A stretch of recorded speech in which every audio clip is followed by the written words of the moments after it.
नागप्रेमी सुजाता. सर्पांवरील प्रेमाची सुरुवात. सुजाता ही एक साधी पण अत्यंत संवेदनशील आणि श्रद्धाळू मुलगी होती.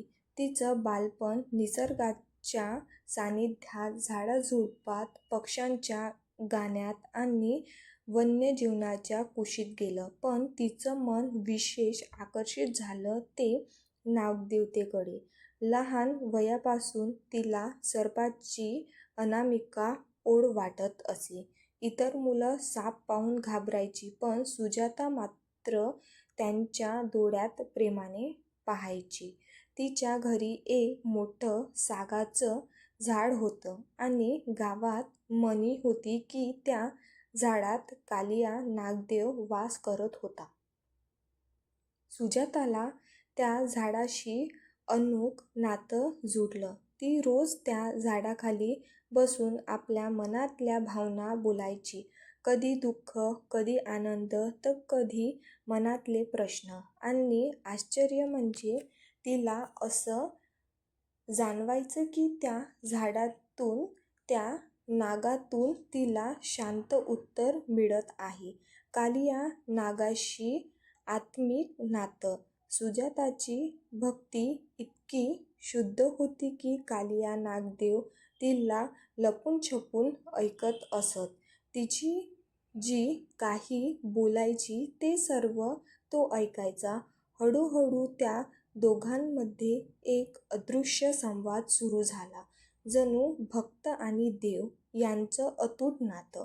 एका अमावास्येच्या रात्री जेव्हा सुजाता रडत झाडाजवळ गेली, कारण तिला काही संकट समोर आलं होतं, तिला अचानक एका झुळझुळीत प्रकाशात 5 फण्यांचा छोटा नाग दिसला. त्याचा आकार फार मोठा नव्हता, कारण तो तिला छोट्या रूपात दर्शन द्यायचं, पण तेच प्रचंड होतं.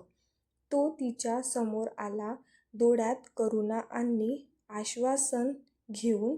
"घाबरू नको बाळा", असे तिच्या मनात शब्द उमटले. "मी आहे ना तुझ्यासोबत." त्या दिवशीपासून जेव्हा जेव्हा सुजातावर संकट यायचं, मग ते आजाराचं असो, भीतीचं किंवा समाजातील कोणतंही संकट, कालिया नाग तिच्या मदतीला धावून यायचा. त्याचा आकार नेहमीच छोटा असे, पण त्याची भक्ती आणि उपस्थिती दिव्य होती. तो तिला कधी गूढ स्वप्नात भेटायचा, तर कधी ध्यानधारणेत. भक्तीची ताकद आणि प्रेरणा. गावात एकदा एक मोठं संकट आलं. एका वटवृक्षाजवळ सापांची गर्दी झाल्याने लोक घाबरले. पण सुजाताने धीराने त्या ठिकाणी जाऊन कालिया नागाच्या चरणी प्रार्थना केली. काही वेळातच सगळे साप शांत झाले आणि निघून गेले. गावकऱ्यांनी सुजाताला नागदेवतेची प्रिय भक्त म्हणून ओळखायला सुरुवात केली. सुजाताचं जीवन भक्ती, सेवा आणि निसर्गाशी संवाद यातच रमलं.